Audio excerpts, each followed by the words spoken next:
Hello, Maricopa Dems. My name is Patti O'Neil, and I'm running for first vice chair of MCDP.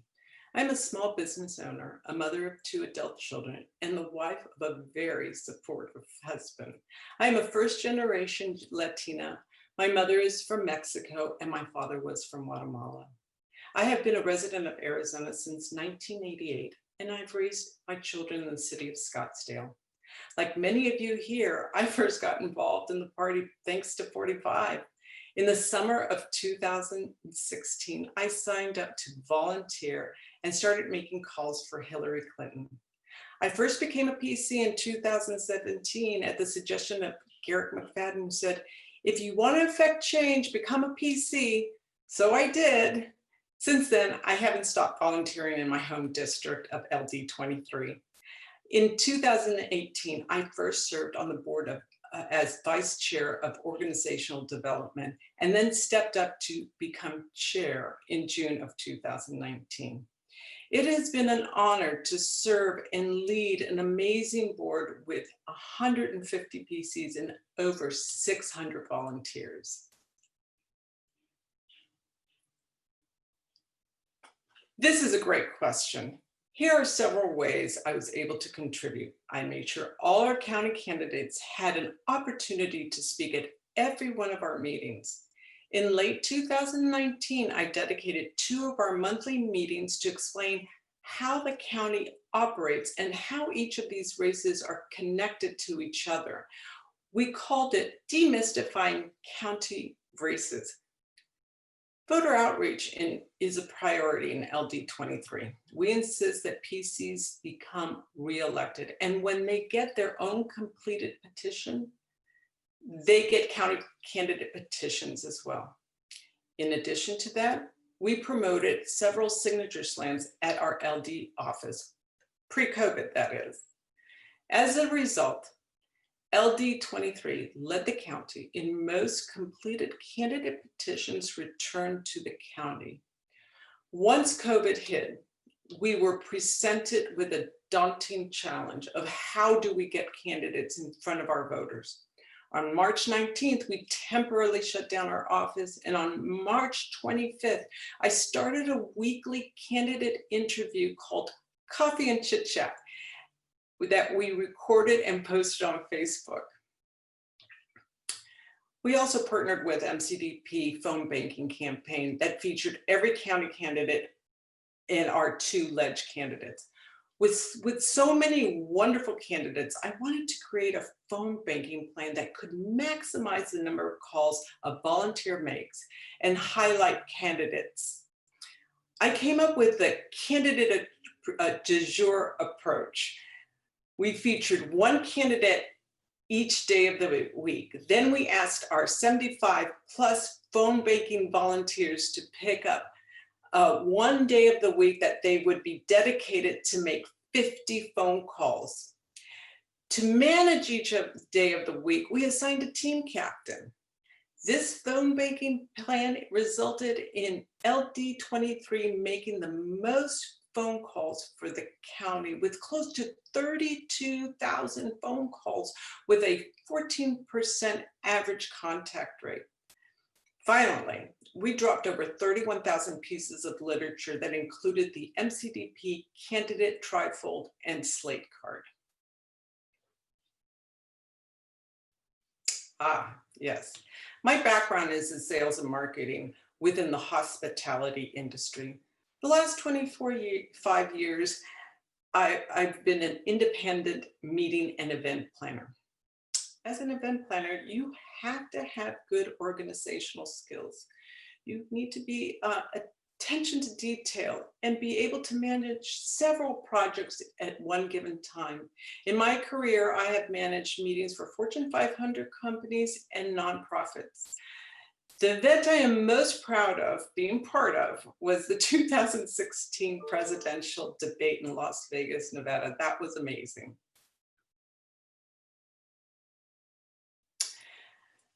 Well, my priorities are to reinforce the message that we are one county simply divided by voting lines. We need to work together.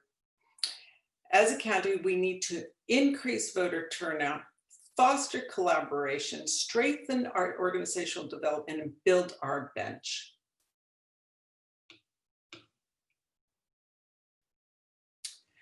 Definitely working closely with community of color, LGBTQ, API, and youth organizations.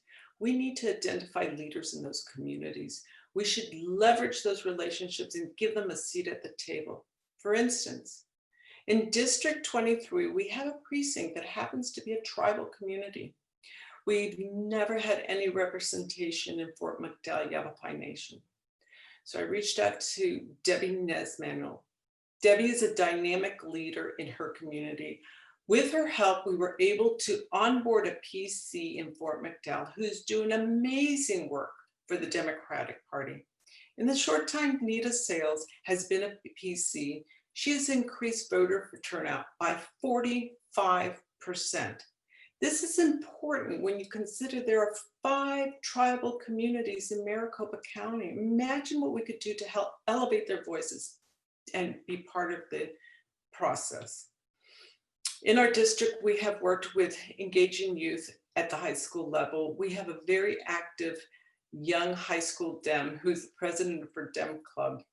She has spoken at our monthly meeting before. And some of those high school teens have interned with our ledge candidates. I hope to be working more closely with leaders like Amber Rivera to do a better job at reaching out to these future leaders. These are examples of when we work together in underrepresented groups. These are the results of those efforts. Everybody wins.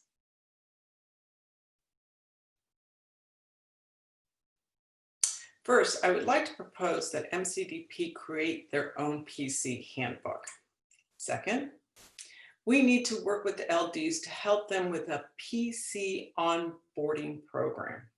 Third, we need to help the LDs create their own PC training and retraining program. We also need to help the LDs look at new sources for attracting PCs. We talk about working closely with communities of color, Native Americans, AAPI, LGBTQ, right? I'm going to steal this from McCarrick McFadden's playbook. We should be going into these communities and engaging with them so that we are able to raise their voices and they have a seat at the table.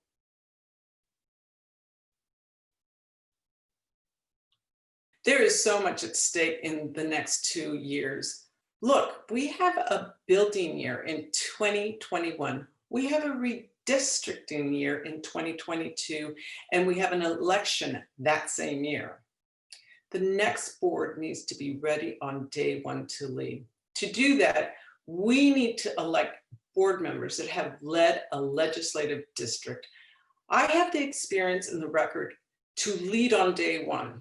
We need board members who have collaborated with other legislative districts, who can identify an area that needs greater representation, that can foster relationships and leverage those relationships.